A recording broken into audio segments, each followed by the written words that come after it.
শিল্পী সমিতির আসন্ন নির্বাচনকে কেন্দ্র করে যখন বেশ সরব চলচ্চিত্রের শিল্পীরা, তখন প্রযোজক ও নির্মাতা অনন্য মামুন আর হিরো আলমের মধ্যকার এক ফোনালাপ জন্ম দিয়েছে নতুন বিতর্কের। ফাঁস হওয়া এই ফোনালাপের বিষয়ে ওয়ান নিউজের সাথে কথা বলেছেন অনন্য মামুন। জানিয়েছেন বিষয়টিকে অন্যদিকে প্রবাহিত করতেই ভিন্নভাবে ছড়ানো হয়েছে ফোনালাপটি। বাংলাদেশ চলচ্চিত্র শিল্পী সমিতির 2026 থেকে 2028 মেয়াদের নির্বাচনকে ঘিরে সরগরম বিএফডিসি।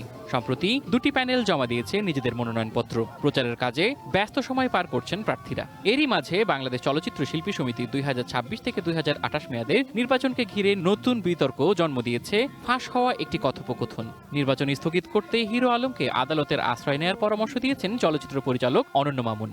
ফাঁস হওয়া এই ভয়েস রেকর্ডটি থেকে এমনটাই জানা গেছে। বিষয়টি সত্যতা জানতে যোগাযোগ করা হয় নির্মাতা ও প্রযোজক অনন্য মামুনের সাথে। এ সময় তিনি মুঠোফোনে ওয়ান নিউজকে দিয়েছেন এই কথার ব্যাখ্যা। আমাদের প্রোডিউসার অ্যাসোসিয়েশনের নির্বাচন উপলক্ষে একটা গ্রুপ করা আছে যেখানে সব প্রযোজকরা আছেন।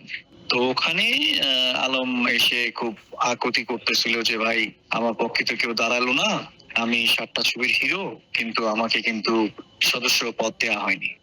হ্যাঁ, তো এবং ওখানে আরো দেখলাম 2-3 জন অভিযোগ করতেছে যে না আমাদেরকে দেওয়া হয়নি, কিন্তু এখানে দেখলাম যে ডিএ তায়েব সাহেবের মেয়ে, সে কোনো ছবিতে কতটুকু অভিনয় করছে, শিশু শিল্পী হিসেবেও তাকে শিল্পী সমিতির সদস্য পদ দেওয়া হয়েছে।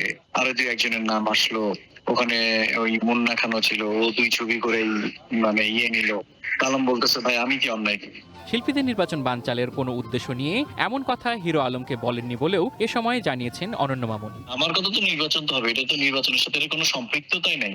এটা আমরা কথায় কথায় বলি না, আমরা তো ওকে ফান করে বলতেছিলাম। তাই আমার ওখানে তো আরেকজন বলছে এই না তুমি আরেকটা প্যানেল দিবা। এটা তো ফানি বিষয়, এটা তো সিরিয়াস কোনো কিছু না।